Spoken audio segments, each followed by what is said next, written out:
Hey guys, it's Coach Gaglione here. It's another edition of the Powerlifting for the People podcast. It's an interview style podcast today. We got a very special guest, Diana. How's it going? How are you? It's good. All right, so this is very cool. I'm excited for this because this is a little bit outside of our normal kind of guest, not someone that's squatting 800 pounds or anything like that, but I think she's got a lot of great information for us today. Hey, don't judge. You don't know. It's true. That's true. So we never know. So, and I think joking aside, I think strength comes in all forms. And I think one of the things that we're going to be talking about today is more of like not just working out, but working in. So why don't you give the listeners a little bit about background of who you are, what you got going on right now, and then we'll kind of dive into, some of the, the topics for the day.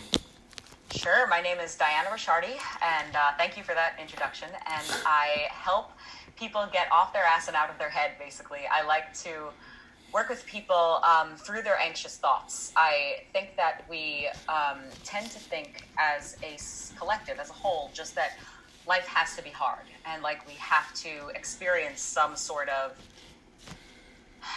anxiety or just these negative things to like get where we're supposed to go. And I like to prove to people that there's another reality right on the other side of this thin veil that you don't know about, that it doesn't have to be in another world, another lifetime. It's right there. You just have to open up yourself to it. Cool. So a little bit more. So I just want to kind of maybe dive into like kind of how you got into working with people, and then maybe was there like an event that happened in your life that or anything like that, like if you want to share. I'd love to kind of hear like kind of how you got started, kind of hear like a little bit of the origin story and like how you kind of got to where you are today. Yeah, absolutely. I was actually sick for a huge portion of my life. I grew up with an autoimmune disease that I didn't know that I had. It was undiagnosed for, 22 years. And they were telling me that nothing's wrong. And long story short, I eventually got diagnosed with psoriatic arthritis and small fiber neuropathy, which nobody has ever heard of, not even my doctors. And it's kind of like a nerve disease, and it forms in like the fibers, like the nerve fibers of your body, and it's a pain unlike anything I can really describe because it's not like muscle or bone. It's nerve. It feels like electricity almost. And I just got to a point where I could not live like that anymore. And doctors were telling me that this was the best that I would feel, that I had to take these medications. And I was like, listen, this isn't me. This is not how I'm going to live my life. The medication doesn't even help. Like what they do with autoimmune diseases a lot of the time is they treat the top two symptoms. And when the top symptom is pain and they want to put you on painkillers for the rest of your life, like that just wasn't going to fly with me at all. So I had to figure out something different and soon. So the only thing that I hadn't dove into at that point was diet and just completely flipping my diet upside down. So I went plant-based. It was the only thing that I really didn't try full force. And luckily within 3 weeks, I'm not going to say I was healed. However, my symptoms drastically went down from, I'm talking, I didn't want to wake up. It came to a point where I didn't want to wake up anymore from the pain. And I'm a life lover. I love life. I have passion for days. But when something is bogging you down that much for 22 years, since I was 7 years old, and you don't get answers, it's like, what am I here for? If I can't enjoy the things that I love, what am I here for? And that wasn't me, man. I didn't want to be in that place. So I was like, I could live like this forever, or I can fix shit now. So dove into it with the diet. Luckily it worked. And it didn't, like I said, didn't take 100% of my pain away, but now it's manageable. I can manage my symptoms. Yeah. So the more that I was able to take a step back, the more that I'm able to explore different healing, I don't want to say things, but that's what I'm going to say. Different healing things, modalities. And that's how I got into NLP, or neuro-linguistic programming, because I realized that it's much more than just healing the physical pain. And getting your body right in any aspect, whether you're lifting or you are just trying to get free from some sort of pain that you're dealing with, it's really all about mindset. Because you could have the best plan in the world, but if you don't stick to it, it's not going to do anything. And what do you have to stick to it? You have to have the mindset to stick to it. So neuro-linguistic programming didn't only teach me how to think differently, but it rewires the subconscious brain so it's easy to think differently. It literally just abolishes your fear, your hurt, whatever you're dealing with, whatever quote unquote negative emotions you're dealing with, because I don't like to say negative emotions because every emotion is there for a reason. And but it takes your emotions that you are maybe unpleasant, and it really teaches you and just guides you through with a new approach, a really new approach that I was just blown away about. And I was like, wow, this works. Okay, rewire me. And I've been helping people do the same thing ever since. I want to dive into a little bit more like what NLP actually is, but I want to rewind. There's a couple, I think, things that we glossed over. First one was that you kind of just decided that you're not settling, like this is not like how I'm going to live. And I think for some people, like that could be like just a huge step right there. If they're in pain, whether it be physical or mental pain or a combination of both, like what made you, I guess, kind of just decide like, hey, like I got to find a way to fix this. I don't really care how long it takes. I'm going to uncover every stone. Like, was that always like a mindset that you had, or you just were at some point you were just sick and tired of like how you were feeling? I just wanted to kind of like dive into that a little bit, because I think a lot of people, especially now, some people might just be throwing their hands up and be like, that's it, I'm done. And obviously, like, you know, if you do nothing, then there's really no chance of change. So I just wanted to kind of talk about that a little bit, like, because the mindset is so important. Well, I knew what done meant. If I had said that I was done, I knew what that meant. And that was either a life of laying in bed being taken care of by somebody else, or I don't want to say taking my own life, because I never would have taken my own life. But when you don't want to wake up anymore, literally, what, you know, you need something to keep you going. And when that pain was just taking over my body from head to toe, I was like, if I can't enjoy this shit, like I said, what am I doing here? So it came to the point where I literally had no choice. I got so sick and fed up of my own self and I'm not saying that I wasn't trying, but my version of trying back then was going from doctor to doctor to doctor saying, what's wrong with me? Help me, fix me. And after years and years of hearing the same thing, it came to a point where I was like, okay, I have to take this into my own hands. And looking back, going from doctor to doctor to doctor, yeah, that's great. It's being proactive in a way, but when are you going to do something different? When something isn't working for you, when do you switch it up and say, okay, you know, screw this, I need to try something else? And that's what it came down to. Like, I have to try something else. And that's when I threw my hands up and I was like, that's it. Very cool. I love it. Another thing, this could obviously be a whole like episode in itself, but I think it's important. Obviously, like what we do is like very health and fitness related. And I know you said that like changing up your nutrition, and again, we can go, obviously this is a whole other rabbit hole, but I think it's worth mentioning and just kind of going in a little bit deeper at least. And you started to see improvement in your symptoms in as little as 3 weeks, which is amazing, because I think people don't realize how powerful diet can be and actually what we put into our body. So I was just, maybe if you could just kind of talk about that a little bit, maybe just talk about what has worked for you, because I do feel like, especially with nutrition, and it's very individual. Like, I think my diet would probably look a lot different than yours, yet we both have success in what we do. We have a lot of some of our women also are plant-based, and they do really well, even in powerlifting, which is not as common, but you can do it. So I just wanted to kind of talk about how the diet has helped you personally, and then maybe some, I don't know if you have any kind of tips or guidelines for people in terms of if they kind of feel like maybe nutrition is something that could help them feel better. What would you say to that? I think that a lot of lifters, and especially because that's the audience that we're mainly talking to right now, I think that a lot of lifters and people who love the gym and work out and build muscle have this false connotation that you can't build muscle on a vegan diet. And you definitely can. It's funny because like our protein sources are not as concrete as we think that they are. It's not that we get all, again, this is, they might turn off this episode right now, but it's not that we get most of our protein from the meat source itself. It's that we're getting secondary sources from the plants and what they eat and the vitamins and minerals. And it's almost like, yes, you can get calcium from milk, but you can also get a lot of negative things from milk. And if you're suffering from certain things, and maybe you're suffering from things that you don't even know that you're suffering from and would feel better off, Sure.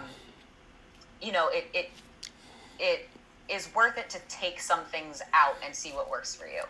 For me, to help my gut, I knew that dairy was screwing me up.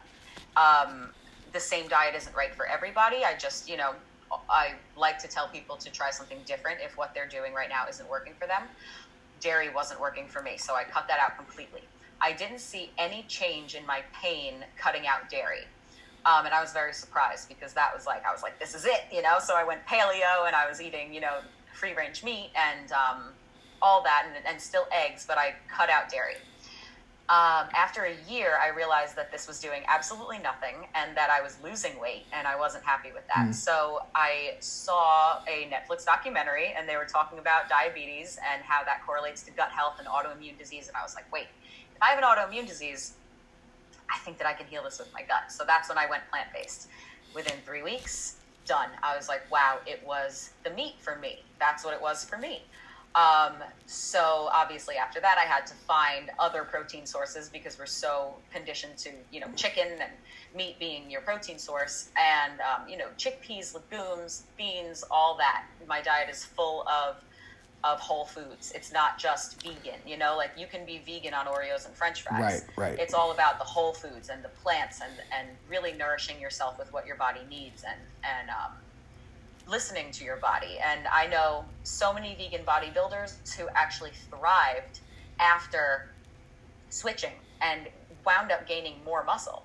And for the first time, I'm not a lifter, but I'm not worried. I never have to worry about losing weight. I've stayed the same weight for 2 years now. And it used to be I was afraid of gaining weight back before I became plant-based. Then I was afraid of losing weight on paleo. Now plant-based, it just seems to work with my body. I Awesome. don't lose, I don't gain, and I eat whatever I want. One of the things that I try to, I have definitely gone through many phases in my own personal journey, and I always try to be more open-minded to other avenues. I try to learn from everybody. I think it's like the Bruce Lee quote, it's absorb what's useful and then discard what's not. But Yeah. I think we can learn from everybody, whether like I said, just because you're not a powerlifter doesn't mean that a powerlifter can't take some information from this and learn from it. And even if you don't want to necessarily, I'm not advocating that you drop all your meat today, but Right. if you aren't feeling good, maybe there's other options you could explore. And it took me many years with myself to figure out a diet that worked for me. So I think that's really important. I think nutrition can be and is very powerful. So I just wanted to definitely touch on that. So that's awesome. So Yeah, it's like, what's there to be scared of? Just try it. If it doesn't work for you, you go back. You always And go we're back. in quarantine now. Nobody sees you. Now's a great time to try out There new you- shit, Yeah, no, it's really true. Like I would say, now is a great opportunity to kind of experiment with maybe things that you haven't tried or maybe you were afraid to try before. And I also want to harp on your point too. Like sometimes just it's not necessarily always what we eat too, but also maybe eliminating things that might be causing inflammation or things like that. So paying attention to how your body feels after you take in a certain food or that sort of thing. So I think that's great. So all right, onto the NLP. So I wanted to kind of maybe dive into that a little bit more, and then we can kind of start to get into the meat, no pun intended, of the of the discussion. So what does NLP actually mean? What's a quick definition of it, and then how have you been using that with actually working with people just to kind of help with their self-improvement? Yeah, so NLP, like I said, neuro-linguistic programming, neuro meaning brain, linguistic meaning language. So it's rewiring the subconscious brain using language patterns, and it's funny because I like to call it universal magic. NLP is very brain-based. It's very science, fact-based. However, it also encompasses so many out there, woo-woo, meditation and universal law and stuff like that. But the fact that it's so science-based really gives it some weight, you can hear about meditation and Right. in the intangible all the time. But once it becomes tangible with language and brain rewiring, and you see it happen in front of your eyes, and you see someone transform from trauma that they've had for 50 years right in front of your eyes, and then it's just incredible. Like, so I take these tools and I do certain, I don't want to call them all meditations, but you are really in a meditative state during all of this, whether you like it or not.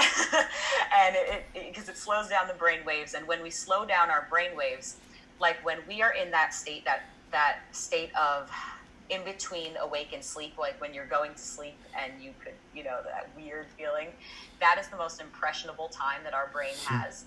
And that's where we are during meditation. And that's where we are during these exercises. So when your brain waves are slowed down, it's much easier for it to accept information. And when you're using the correct language patterns, it's literally working with the brain in a way to rewire it. And I know we'll talk more about this later, but that's the language that my book speaks in. And so it can speak to you. You might have to say the questions out loud a few times, and it might not make sense in black and white when you're first looking at it, because you're like, this question is asked weird. But if you just ask it and come up with the first answer that comes to your head, we're asking subconscious questions. So it might be like, hey, when was when was the first time that you felt fear? Sometimes people will answer me 3 years old, this day. And then sometimes people will answer me 5 generations before I was born during the Sicilian slave trade. Like, it's crazy, but hey, whatever makes your fear go away, that's cool, man. And these are subconscious answers. We don't know where they come from. I've seen some wild stuff, but let me tell you, people are healed on the other end of it. I think a lot of people also just, I know in my kind of bubble of powerlifting and stuff, this can get a little, I think it's, I don't know if uncomfortable is the right word, but this is like probably not even like on their wavelength half the time. You're literally red right now. Yeah, I'm good though. I feel good.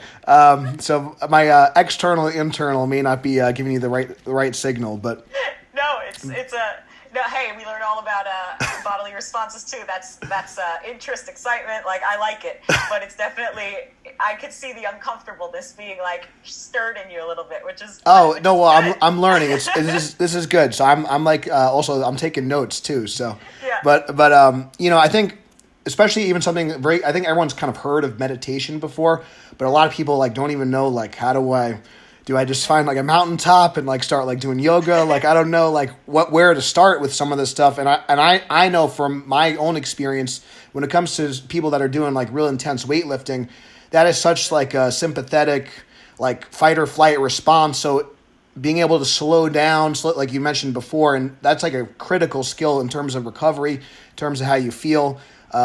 So if someone's like really like brand new to all this, like, how can they, I guess, start, like, I guess, being more mindful, being more aware, being more present, and maybe, using some of these, like, meditation practices if they're, like, just a complete, like, newbie and they've never even really tried any of this stuff before?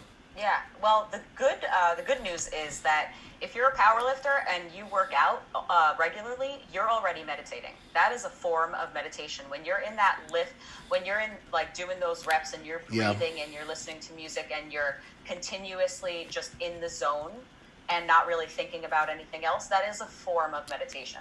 So the good news is you're already one step there. You're not brand new to it. You're just going to look at a different type. So it's important to visit both types. I get into a meditative state when I'm painting. I get into a meditative state when I'm doing music. That's my thing. And then there's this other form of meditation where you're literally visually not looking at anything, not stimulating your mind with any outside sources, not stimulating it with anything except for music that's going to work with your brain and body to help you in this specific meditation. So I had an argument with somebody. I'll call it a conversation, but somebody friendly debate recently who was like, I don't need to meditate, I work out, and that's meditating alone. And I was like, dude, listen. I was like, I get it. That is a form of meditation. But what are you doing when you're lifting? You have all of these things distracting you around you. So your brain, yes, it's in a different form where it can absorb a lot of information, but what information is it absorbing? It's absorbing the clanking bells around you. It's absorbing everybody else's workout. It's absorbing the visuals of the gym. So the goal is to get into that state that you get into, similar to when you're working out. But then the juice is to make sure that you're feeding the brain the right information during that time. Cool. I think that's well said. And then I guess if there's like where would someone start? Like if they just wanted to start to like implement some of this stuff. I mean, if they're, let's say, we're stuck at home, how can, if someone's like, oh, I want to start meditating for, I don't know, 10 minutes a day, or maybe that's a goal they have, or I want to try, how can they, what are some strategies? I know you kind of mentioned to like, limit the amount of stimulus that you have. So what are some kind of guidelines if someone's just starting out with trying to do some of these practices? Yeah, my first piece of advice is to start out with something short, like you said, like 10 minutes. Do a guided meditation where somebody is speaking to you and telling you what to visualize. And this can be really easy right now. You can go to my website and get a free meditation. It's return-to-saturn.com, like the planet Return to Saturn. And we'll include all the links in the description for people listening as well. For sure. And that's free for you. It gets rid of anxious thoughts. It works with your heartbeat. It's really cool. Other than that, you can Google guided meditation, see what you like. You can download an app. There's an app called Insight Timer. There's an app. I think a couple of celebrities are getting into this now too. I forgot what the app is called, but there are a ton of apps that you can definitely get like guided meditations every day, and a lot of them are free. So I would start with somebody guiding you through, so you can literally picture what to visualize and keep it short. All right, easy enough. All right, so if someone's like, okay, I'm like buying into this a little, they've made it this far, all right, so I want to start doing this. I want to start to implement some of these things. I know you said something short, and then how does someone know is like if this is actually helping? Like, what are some things that they should be feeling? What are maybe some of the benefits that you kind of find with people? Like, I guess obviously once we kind of start doing this, we want to, obviously like anything else, being in the lifting community, we want to see some results. We want to see some like return on the investment we put in. So what are some things that people kind of expect? And obviously with anything else, I'm sure the longer you do it, the better you get at it, the better results you have. But can you kind of speak to that a little bit? Well, as far as, we'll touch on meditating first. That, just for me, everyone has their own personal experience with meditating, so I can't tell you what you're going to experience. But for me, I could experience a ton of uncomfortability coming up during meditation. I can experience back pain. I can experience what my body is trying to tell me, like, hey, your neck hurts today, look at this. Sometimes things come up to the surface that you don't want to look at. And then other times I'm meditating and I feel like I'm transported to another universe. And I'm like, wow, I came back with answers that I was looking for. I feel like I just went on a journey, So it's personalized to each person, and it's personalized to each session that you have yourself. As far as the healing modalities that I use, you will know. All you have to do is be ready and willing with these tools, and it works. Your brain works if you're willing for it to work. So I've seen people, it worked the second I stopped speaking. I had a 50-year-old guy, his nightmares were cured that night. He was dreaming for 50 years. He was having nightmares. Oh. And since that moment where I literally saw that fear leave his face, actually I think it was hurt that we released, I saw that hurt release from his face. No more dreams, no more nightmares. He's only having good dreams now. Like, that's how quickly this shit can work. Very cool. I know you mentioned someone's got to be ready and willing. I think that's really important when you embark any journey, whether it be physical or mental, spiritual.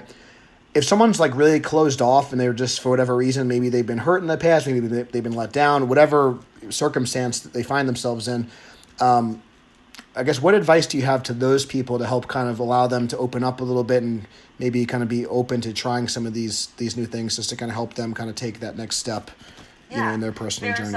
There's a group of people who, you're allowed to feel hurt. You're allowed to feel fear. That's why you're coming to someone for help.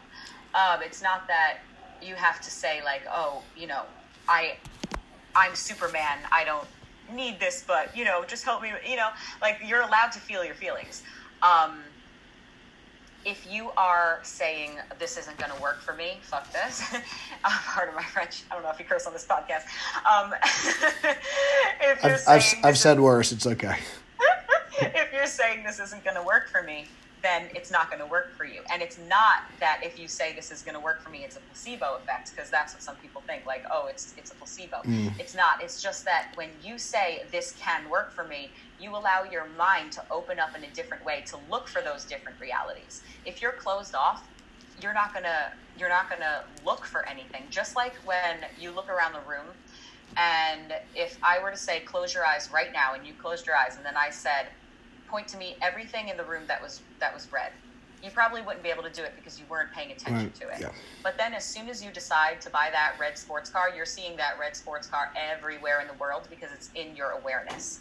So all you have to do is say, okay, I am open to this being in my awareness. I know that I can heal. I have the ability to heal. And that allows your brain to heal, to open up to heal. Awesome. So what besides meditation, what are some other, I guess, modalities that you like to use, or things that you offer in terms of some of this kind of healing and self-development? What are some other techniques that you use? For my clients or for myself? Sure. Yeah, whatever you want to talk about. Sure. Well, for my clients, I use pretty much NLP based. NLP, see, like saying that I only use NLP, it's not like I only work from a textbook. But NLP, once you start to incorporate it into your life, it becomes your life. So everything that you're operating out of is like a form of neurolinguistic programming. You know what I mean? So I coach my clients in hundreds and hundreds of different ways with that mindset of we are going to rewire your brain. As far as myself, and one way that you do that is diving into the things that you love. That was the first thing that probably got me out of the deepest, darkest place, was just forcing myself to do the things that I love. And that's what I suggest to people who are in a spot where they feel like, and especially now, we're in our homes, maybe you feel like you can't get out, maybe you're really like, struggling to find purpose or something. That's why I started a mural. I started a 14-foot painting. I don't know what I'm doing, but I get up every day and I paint that shit because it makes me feel good. So like, do the things that you love. Just lose yourself in things that you love. And that would be like my first piece of advice if you're struggling right now. I sing, I like to do aerial yoga. Like, those are the things that I dive into when I'm feeling less than, or, I don't know why I want to say floopy. I'm gonna have to look that one up after the recording. Floopy. It's in there. Okay, I trust you. Floopy. I'm expanding my vocabulary today too. It's great. It's a technical NLP term. Okay. Noted.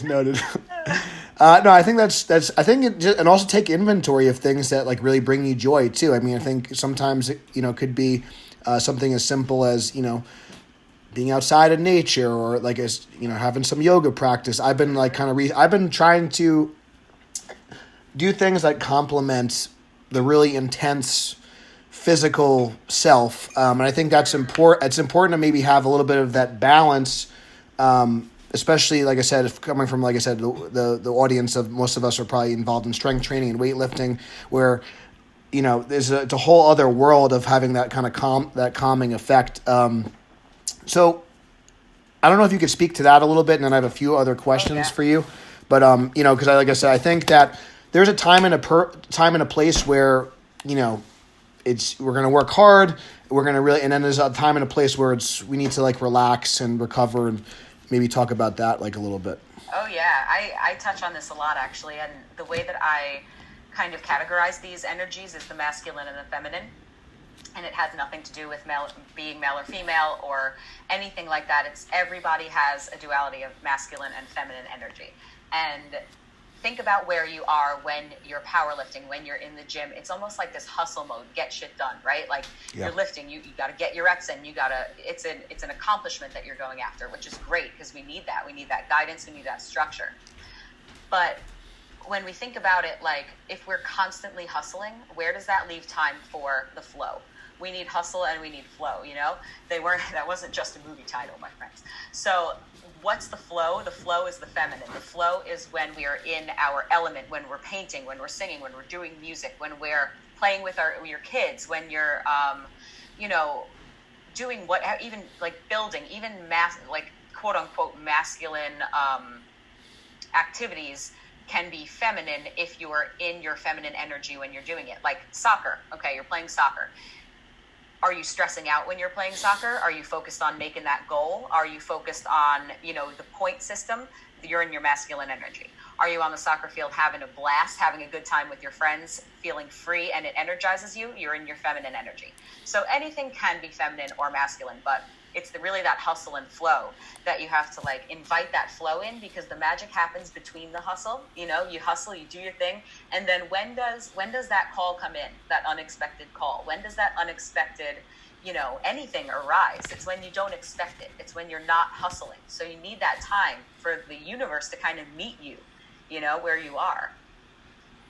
Cool. I never heard it explained like that, but I think that's real nice. And I think that's it's nice. You have that contrast, and I think that's really helpful. And I think if you're kind of only in one area, I think you're kind of missing out. So I've definitely found if I'm too like masculine and kind of hustle all the time, then eventually that can lead to like burnout. And and then that's not a good thing, obviously. So in these times, a lot of things are uncertain. We're uncertain when life will kind of go back, or if it will kind of go back to the way it was, and things like that. A lot of people maybe have some anxiety. One of my friends, colleagues, talked about anxiety being kind of like the fear of something that hasn't happened.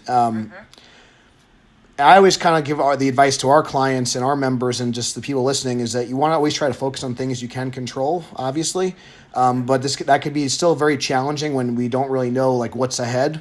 Do you have any kind of advice for people that are really maybe anxious right now or dealing with anxiety, and maybe they just have, some fears of what is like next? Like what would you say to those people?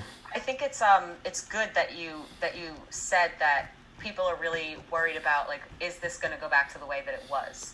I think that it's helpful to open up to the thought that we don't necessarily want it to go back to the way that it was.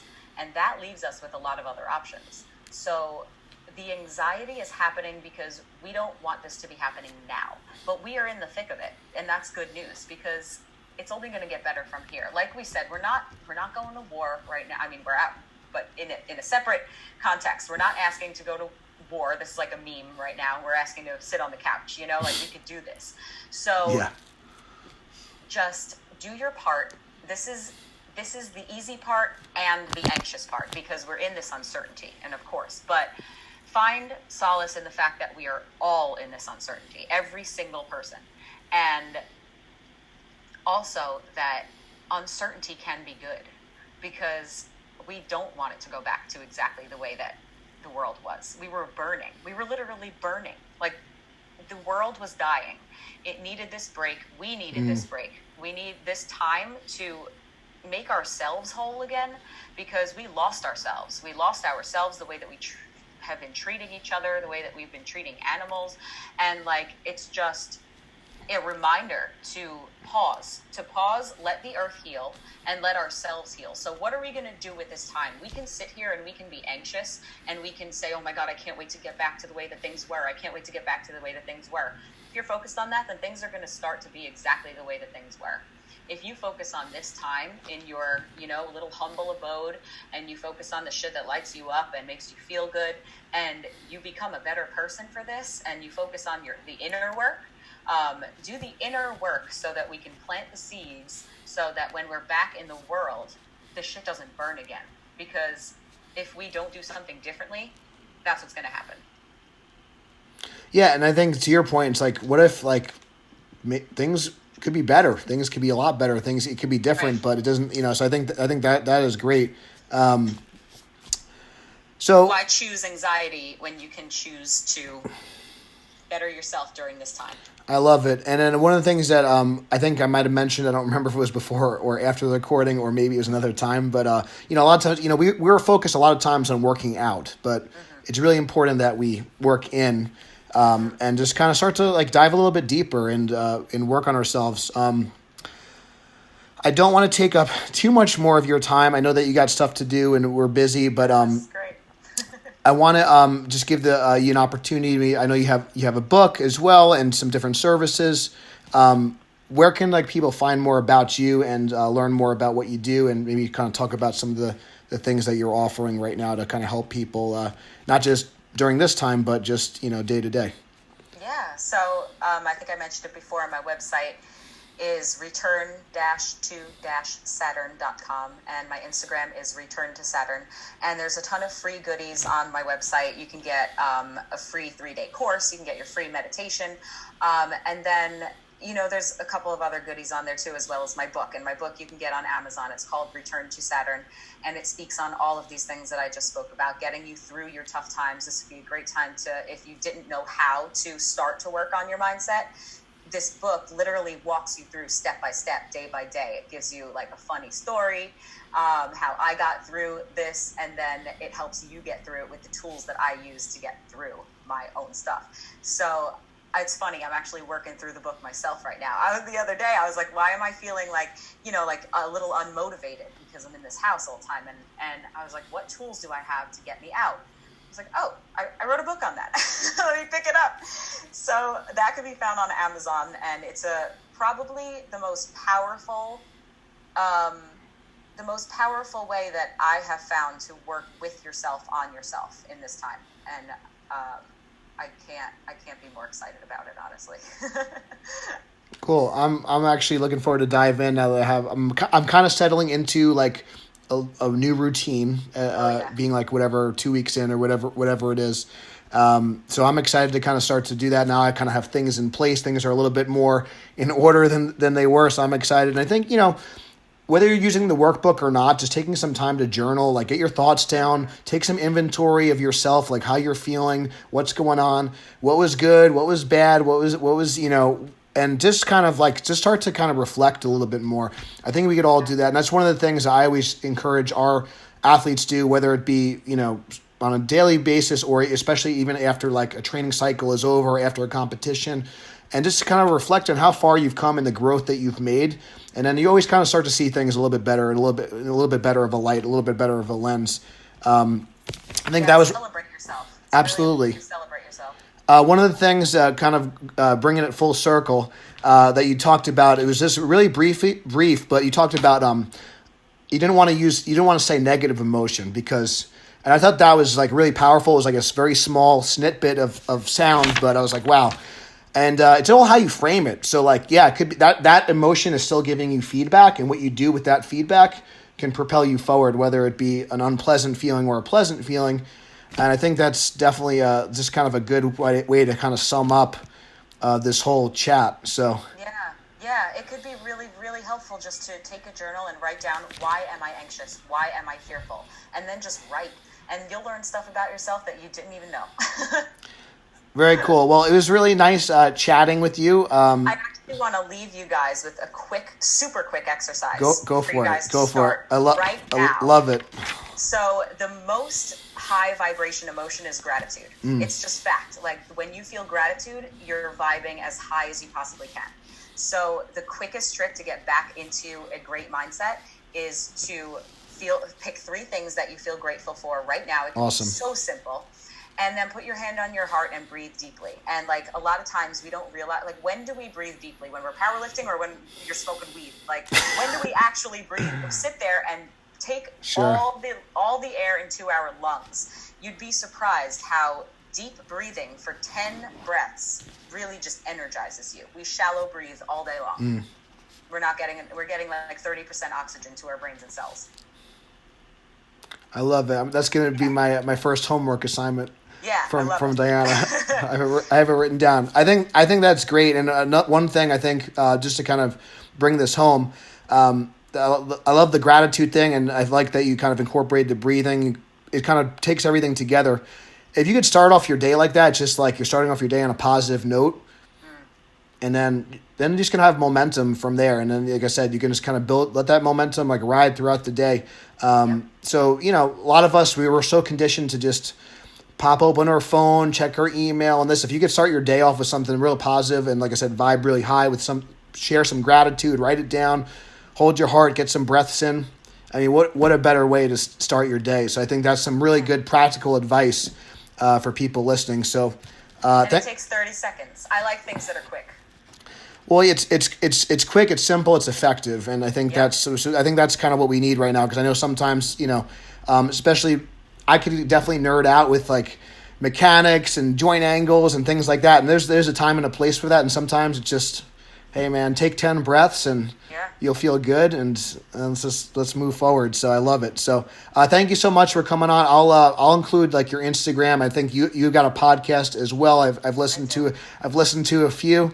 So great stuff. So I'll include all that in the description. I think this is going to be, don't sleep on this one. If you even feel like this is a little bit outside of what we normally chat about, it's going to be really powerful, especially now. You don't want to just work on your physical self, but your mental self, your body and mind are highly, highly connected. So check out the links in the description. Give Diana a follow. Return to Saturn. If you guys enjoyed the podcast, share it with a friend. Give it a 5-star review. It helps other people find us. And as always, guys, if you want to support the program, check out the links in the description. And until next time, stay strong, and we'll see you soon.